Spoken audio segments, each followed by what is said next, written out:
ইয়া আইয়ুহাল্লাযীনা আমানু কু আনফুসাকুম ওয়া আহলিকুম নারা।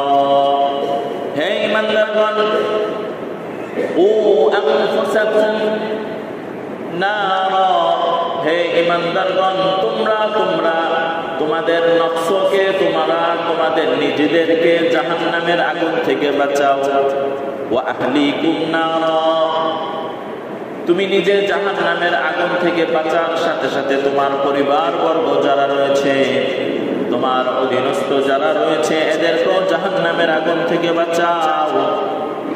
তাহলে এখানে দুইটা বিষয় উল্লেখ করা হলো। এক নাম্বার, আপনি যদি বালেগ হন, আপনি যদি আপনার অধীনস্থ, যদি আপনার ছেলে থাকে, মেয়ে থাকে, আপনার বন্ধু বান্ধব থাকে, আপনার আত্মীয় স্বজন থাকে, যাদেরকে কিছু বললে আপনার কথা শুনবে, আপনাকে মূল্যায়ন করবে, তাহলে আপনি জিম্মাদার। আপনার এই জিম্মাদারি হচ্ছে দ্বীনের পথে মানুষকে পরিচালনা করা। আল্লাহ রাব্বুল আলামিন বলেন, ও ঈমানদাররা, প্রথম তুমি নিজে জাহান্নামের আগুন থেকে বাঁচো। দুই নাম্বার, তোমার পরিবারবর্গ, আত্মীয় স্বজন, অধীনস্থ যারা রয়েছে, তাদেরকে জাহান্নামের আগুন থেকে বাঁচাও। কেন এই দায়িত্বটা, কেন? আর এই দায়িত্ব যদি অবহেলা করা হয়, আল্লাহ পরের এর পরিণাম কি হবে? আল্লাহ বলেন, ওয়াকুদুহান নাস ওয়াল হিজারা, জাহান্নামের আগুনকে উত্তপ্ত করা হবে মানুষের মাধ্যমে। জাহান্নামের আগুনের ইন্ধন হবে মানুষ। দুনিয়ার মধ্যে যখন আমরা কিছু রান্না বান্না করি, এই আগুনের উৎস থাকে গ্যাস। বর্তমান গ্যাসে মানুষ রান্না বান্না করে। আগের যুগে চুলার মধ্যে বেশি রান্না বান্না করত।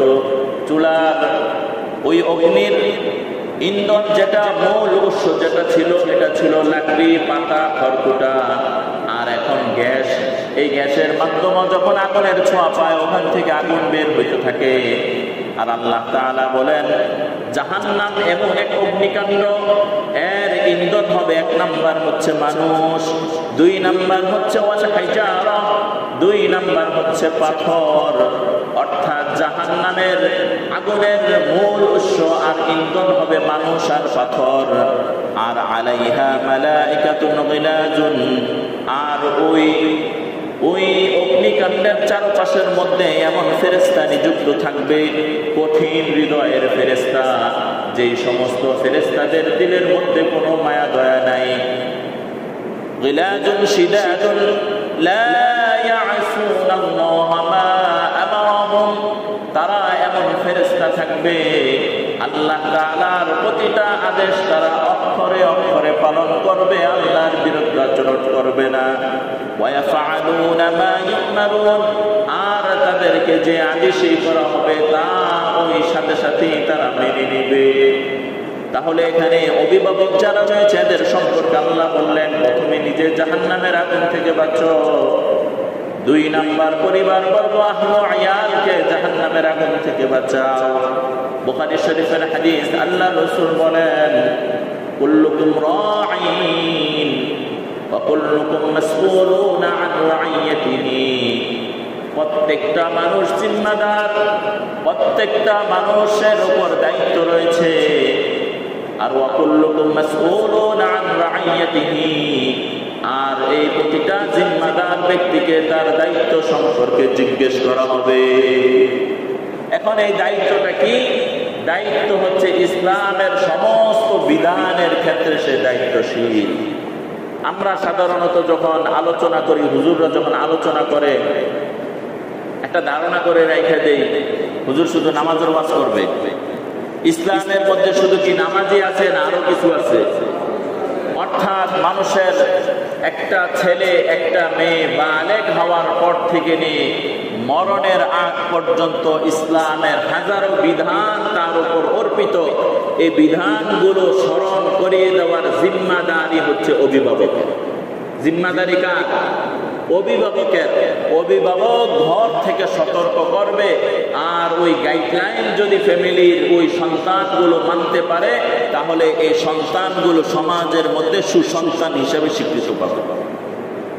আর ফ্যামিলি থেকে, ঘর থেকে থেকে যখন গাইডলাইন ঠিকঠাক ভাবে হবে না, তখন এই সন্তান, এই ছেলে আর মেয়ে সমাজের জন্য, রাষ্ট্রের জন্য, পরিশেষে দ্বীন আর ইসলামের জন্য সে কোনো কল্যাণকর হবে না, অকল্যাণ আর অকল্যাণ দ্বারা ভরপুর থাকবে। নাউযুবিল্লাহ। এ কারণে কোরআনের অন্য এক আয়াত রয়েছে, সূরাতুত তাগাবুনের 15 নম্বর আয়াত। আল্লাহ তাআলা বলেন, নিশ্চয় তোমরা জেনে রাখো তোমাদের ধন সম্পদ আর তোমাদের সন্তান এগুলো তোমাদের জন্য ফিতনা, এগুলো তোমাদের জন্য বিপদের কারণ হবে যদি সঠিক গাইডলাইন না হয়। এ কারণে আল্লাহ রাব্বুল আলামিনের কাছে বিশেষভাবে দোয়া করা যে হে আল্লাহ, আমার অধীনস্থ যারা রয়েছে আল্লাহ আপনি সকলকে নেককার আর পরহেজগার বানায়া দেন। আমি এই আলোচনার শেষের দিকে অভিভাবক, প্রতিটা বাবা, প্রতিটা মা তার সন্তানের কল্যাণের জন্য কোরআন থেকে কোট করে 4টা দোয়ার কথাও বলবো। আল্লাহ তাআলা শেষ পর্যন্ত ধৈর্যের সাথে শোনার তৌফিক দান করেন।